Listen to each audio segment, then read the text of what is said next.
আজকে আমি একটা বাঙি চুরি করে খাবো। আসেন দেখেন, এদিকে আসেন, দেখি পাকা বাঙি আছে নাকি। আসেন।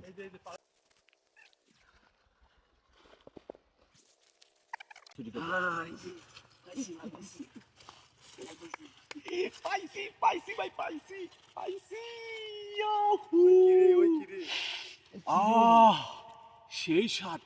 আজকে চুরি করে খাবো আজকে বাঙি। খেতালা নাই, কে আশেপাশে কোনো জায়গায় নাই, না দিয়ে চলে আসি। খেতালা আসবেন না। কি মজা দেখছেন, কত সুন্দর পাকছে। আচ্ছা আচ্ছা আচ্ছা আচ্ছা আচ্ছা।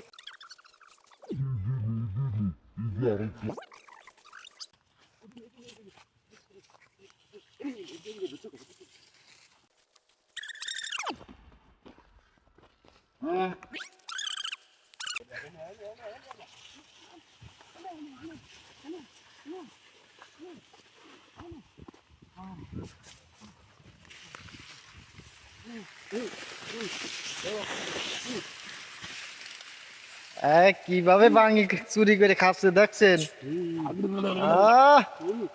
সেই স্বাদ। পরের ক্ষেতের বাঙি কিভাবে চুরি করে খাচ্ছে দেখছেন? আমার ছবি ছিল। তুই কথা কবি, তুই কথা কবি, তুই কথা কবি, কথা কর। কিভাবে কথা করছে রে? এখানে কারা, এখানে কারা? বাঙি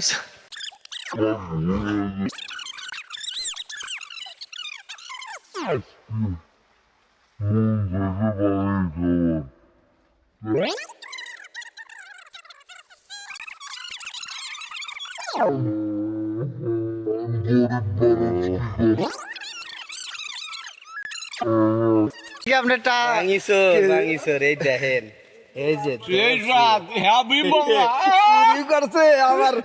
আমার খাদ্য হচ্ছে, আমার মজা হইতেছে। চিন্তা করে এত স্বাদ কে? এই যে আমার ছোট ভাই। তো যাই হোক, তার খেতে আইছি। এই যে মানে ক্ষেতটা দেখার জন্য আসছিলাম। তারপরে বিশেষ করে তার মনটা অনেক ভালো। আমাদের একটা বাঙি দিছে এই খাওয়ার জন্য, সেই বাঙিটা খাইতেছি। তবে বাঙিগুলো ভালো মিষ্টি। এই বাঙিগুলো যদি রোজার ভিতরে উঠতো, এর একটা বাঙি 200-250 টাকা বিক্রি হতো। কিন্তু মূলত এখন দাম কম, এখন বিক্রি হতে কম দাম। মিষ্টি আছে, খুব সুন্দর মিষ্টি। ধন্যবাদ, ভালো থাকবেন, সুস্থ থাকবেন, আল্লাহ হাফেজ।